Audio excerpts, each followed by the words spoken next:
Okay, Assalamualaikum and good day everyone. So in previous example, we have seen how can we solve the system of linear equation by using Gauss elimination method, where we applied the elementary row operation to solve the system of linear equations.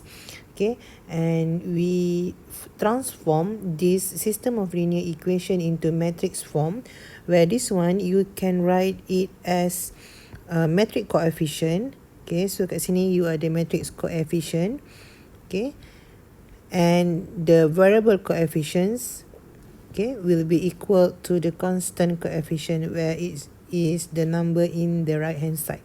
Okay, so now we have a variable where our variable now is x1, x2 and x3. So we have x1, x2 and also x3 in each equation. Okay, so our variable matrix is x1, x2 and x3. Then we have our constant metric here is 0, -3 and 2.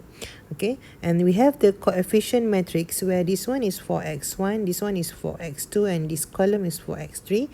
Okay, so for x1 we have 1, 2, 3. For x2 we have 2, 5, 2. And for x3 we have 1, 0, 1. Okay, so this one is the matrix form where we have A, X is equal to B. Okay, so to solve this system of linear equation by using Gauss elimination method, we write this matrix in the form of augmented matrix, where you will have 1, 2, 3, 2, 5, 2, 1, 0, 1. Okay, and here you will have the constant where 0, -3, 2. Okay, so this one is the augmented matrix. So by using the elementary row operations, you will reduce the coefficient matrix to the RREF. Okay, where at the end of the process you will get in the form of identity matrix, which is 1, 0, 0, 0, 1, 0, 0, 0, 1, and the number here that you get here is directly a solution to a system of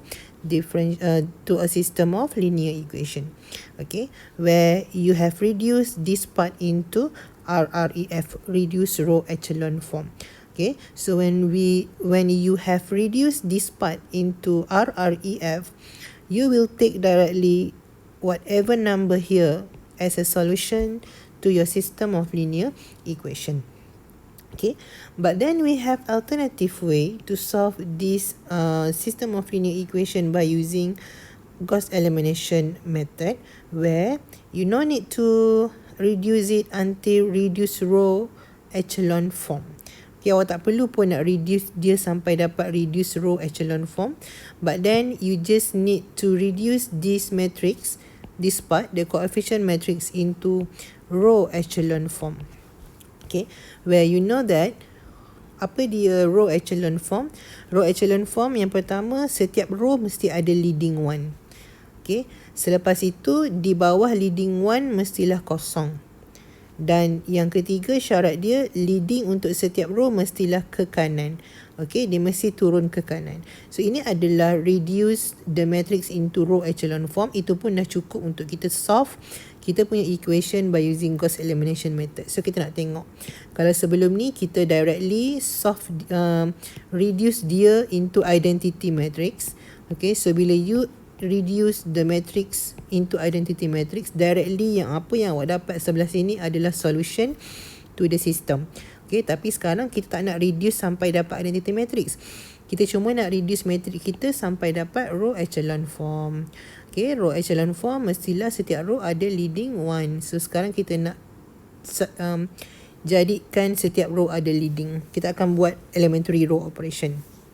Okay, so yang row yang pertama, kita nak this one is 1 and this one is already 1. Okay, so tak perlu buat apa-apa. Dan bila kita dah ada leading coefficient here, kita kena jadikan semua di bawahnya adalah kosong. So kita akan buat this one untuk jadi kosong. Okay, so apa yang kita akan buat?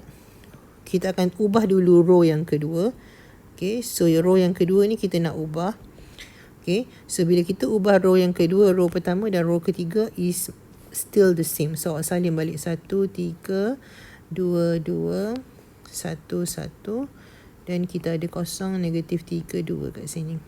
Sorry, row yang kedua akan berubah. So apa yang kita akan buat dekat row yang kedua, kita nak dia jadi kosong. Macam ni nak jadi kosong.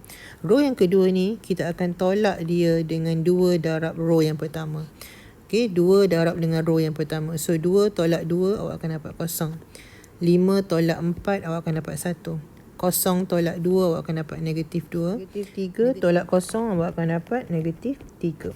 Okay, so sekarang this part kita dah dapat kosong. Next kita nak jadikan this one also kosong. So macam ni nak jadi kosong, 3 kena tolak dengan 3. Okay, so sekarang apa yang kita nak ubah adalah row yang ketiga. Okay, so bila kita nak ubah row yang ketiga, row yang pertama dan row yang kedua akan kekal sama. So awak salin balik. Okay, so kita nak tolak dengan 3. So apa yang kita perlu buat dekat row yang ketiga adalah row yang ketiga ni awak kena tolak dia dengan 3 darab row yang pertama. Sebenarnya row yang pertama semuanya darab dengan 3, so kita akan tolak. Okay, so 3 tolak dengan 3 kosong. 3 darab 2 6, 2 tolak dengan 6 is negatif 4. 3 darab 1 3, 1 tolak dengan 3 is negatif 2. 3 darab kosong kosong, 2 tolak kosong is 2. So now awak tengok leading coefficient, we have already the leading coefficient and the element below it is 0. Okay, next kita move kepada row yang kedua. Okay, row yang kedua dah ada leading coefficient. This one is already 1, so we don't need to do anything here. But we need to change this part into 0 because we want it to be row echelon form. So we want to change this one into 0. Means that we will change all row number 3. So row number 1 and row number 2 remain the same. So cuma perlu salin saja balik. So 1 0, 2 1, 1 negative 2, 0 negative 3. So awak nak dia jadi kosong. So yang ni kena tambah dengan 4. Okay, so apa kita boleh buat? Kita akan tukar row nombor 3. Okay, so row nombor 3 ni kita akan tambah dia dengan 4 darab row nombor 2. Sebab 4 darab dengan 1 awak akan dapat 4. Negatif 4 tambah 4 awak akan dapat kosong. Okay, so 4 times with row number 2. So 4 times 0 is 0. 0 plus 0 is 0 here. 4 times 1 is 4. Negative 4 plus 4 is 0 here. 4 times negative 2 is negative 8. Negative 2 plus negative 8 is negative 10. Okay, then you have 4 times negative 3 is negative 12. 2 plus negative 12 is negative 10 here. Okay, so sekarang awak tengok this one is the leading coefficient, bawah dia dah kosong. This one is the leading coefficient for row number 2, bawah dia dah kosong.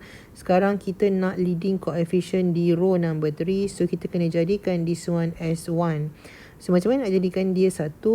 Kita kena bahagi dengan negatif 10. So sekarang kita masih lagi nak tukar row number 3. So row number 1 dan row number 2 kita salin saja balik. Okay, so apa yang kita nak buat dekat row number 3 ni? Row number 3 ni kita akan bahagi dia dengan negatif 10. Okay, so kosong bahagi negatif 10 kosong. Kosong bahagi negatif 10 kosong. Negatif 10 bahagi negatif 10 1. Negatif 10 bahagi negatif 10 1. Okay, so sekarang awak tengok this one is not yet the identity matrix.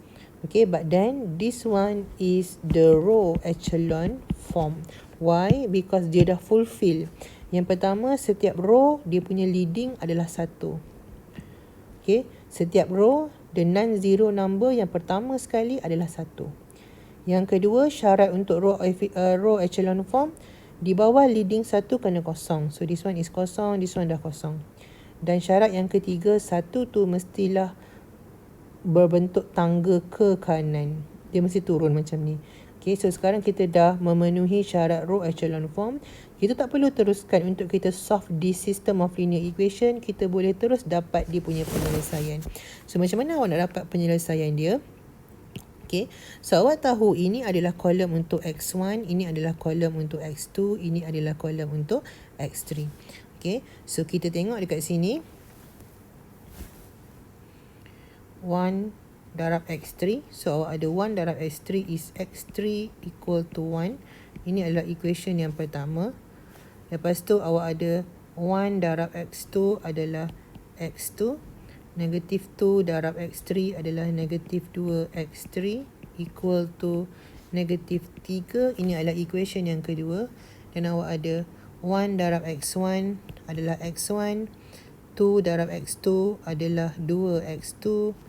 1 darab X3 adalah positif X3 equal to 0. So ini awak ada 3 equation.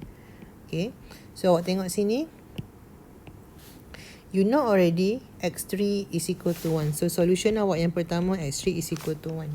So macam mana kita nak cari X2? Kita gantikan nilai X3 ni dengan 1. Sebab kita dah bagi tahu dah X3 adalah 1. So X2 tolak 2 darab 1 sama dengan negatif 3. X2 tolak 2 sama dengan negatif 3. So X2 adalah negatif 3 tambah 2.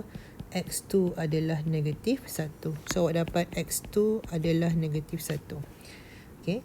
So kita dah tahu X3 apa, X2 apa. So kita boleh tak cari X1? Yes, we can find what is the value of X1.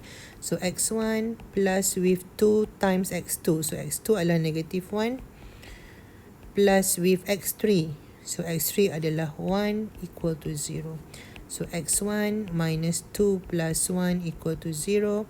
X1 minus 1 equal to 0. So X1 is equal to 1.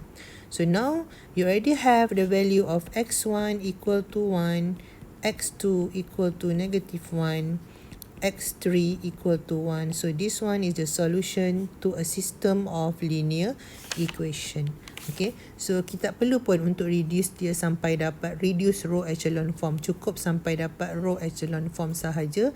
Kita boleh selesaikan kita punya system of linear equation by using Gauss elimination method.